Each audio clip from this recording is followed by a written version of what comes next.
Hi there, this is the last video in my 5-part series on how to recover and heal from spiritual abuse. I hope you found this series helpful. In fact, I'd love to hear back from you. Would you leave a comment here on YouTube or even email me with your thoughts about this series? And if you've got any questions for me, hey, let me hear them. I promise to write you back, and I might even make another video or two to share my thoughts with other people. Well, I've been walking you through a process in these videos, helping you to be proactive about healing from spiritual abuse. You see, I don't want you to get stuck in your pain and become, well, a spiritual washout. God can use your pain to transform you into a new person. So be careful not to shut down what God wants to do in you and through you, okay? Well, in this last video, I want to offer you a few suggestions on what to work on emotionally, whether that's in your own self-help or with a counselor. I've got 3 areas that are important to look at if you want to recover and heal from spiritual abuse. The first area that needs your attention is shame. And when I talk about shame, I'm not talking about feeling ashamed for the bad things that you've done in the past. I'm talking about thinking of yourself as a bad person, an unworthy person. Shame is a lens that you look through that casts insecurity and doubt on yourself when you look in the mirror. Shame accuses you of being an imposter who can never measure up. And so it causes you to jump through hoops to please people, looking for their affirmation.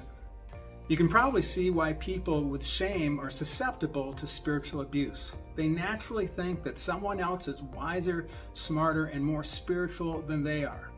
And so they open up their heart and their mind to these people, hoping that some of that wisdom and spirituality will rub off on them.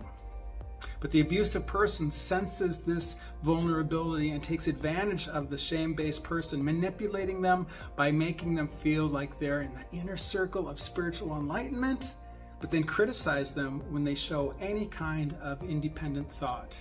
It's this push-pull behavior that keeps the shame-based person guessing and looking for approval.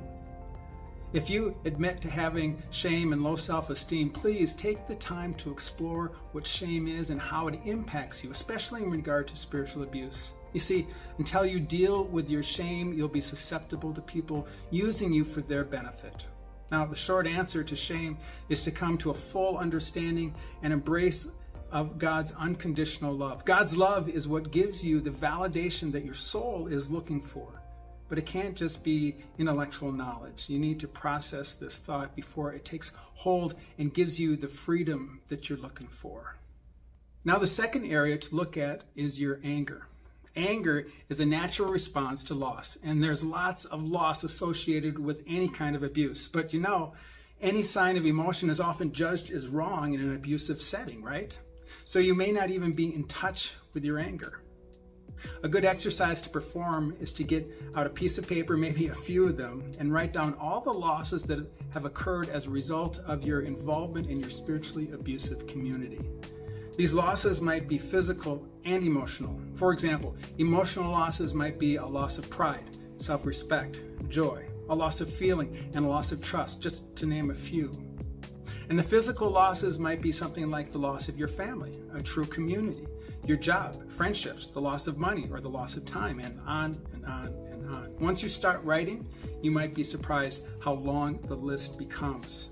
Each loss that you list carries with it a degree of anger, and that's because anger is the emotion that we have when something is taken from us. Like I said, you might not be in touch with that anger, but it's there. In addition to being mad at your abuser, you might be mad at God for letting the abuse happen. You might be mad at yourself for the same reason. To cleanse yourself of anger, you want to learn how to forgive your abusers. Now, I realize that hearing me say that might cause something inside of you to rise up and say, I'll never forgive them. And I get that. I'm not saying that it has to be today. It could take a while before you're able to forgive. I understand that you can't forgive until you are ready to forgive. But it's important to know that if you don't forgive your abuser, you'll carry your anger with you for the rest of your life, like a semi-truck full of painful memories following you wherever you go. You don't want that. Your anger and resentment isn't hurting anyone but yourself, and haven't you had enough pain? Do you really want to be the one adding to what's already been done to you? The process of learning how to forgive might be the most spiritual thing you ever do. You'll learn more about God than you knew was possible when you forgive. So look at shame, look at anger. Finally, you'll want to grieve the losses that you listed out, not just ignore them and hope that time will heal your wounds. You know, grieving is a lost art for most people. It's a process that takes time. And maybe you've heard about the grief cycle. The grief cycle says that there are several stages that a person goes through as they grieve their losses. One of the stages of grief is depression. People often get stuck in their depression stage because they assume that their life will never be good again, that their losses have marked them and destroyed their future. Maybe that's how you feel about your abuse. The key to moving to a place of acceptance is to fully own your losses and not deny them. And by owning the losses, I mean that you accept the fact that something bad has happened. You refuse to keep replaying the abuse in your mind, second guessing yourself, thinking, if only I did this and I should have said that. And you stop dreaming the fantasy that your abuser will somehow become the hero of your story by coming to you to apologize and make everything right. Or the other extreme, that they will be arrested and sent to jail forever. Odds are neither will happen. The last act of grieving is like performing a funeral for your losses. You choose to accept that something has died. It's no longer, you can't get it back and it needs to be buried. But then you look to God for a resurrection. You acknowledge that God can bring good out of evil, breathing new life into you. God can heal you and fill up your losses. Your life may never be the same as it was, but it can still be good. In some strange way, sometimes our losses can send us into a life that is even better than they were before tragedy. One thing I like to point out is that when bad things happen to you, you are now wiser than you were before. You're wiser than other people who haven't had your experience. You know more about life, about yourself, about God and humanity. You know things that you can't learn from a book or a college class. So yes, you have losses, but you also have gained wisdom. And God can use that wisdom to help other people. In fact, that's why many counselors become counselors, right? They wanted to put their knowledge to good use. Well, shame, anger, and loss are huge issues. I could do a whole series on each topic. Maybe I'll do that someday. But until then, you might want to check out a few books of mine that deal with these three topics.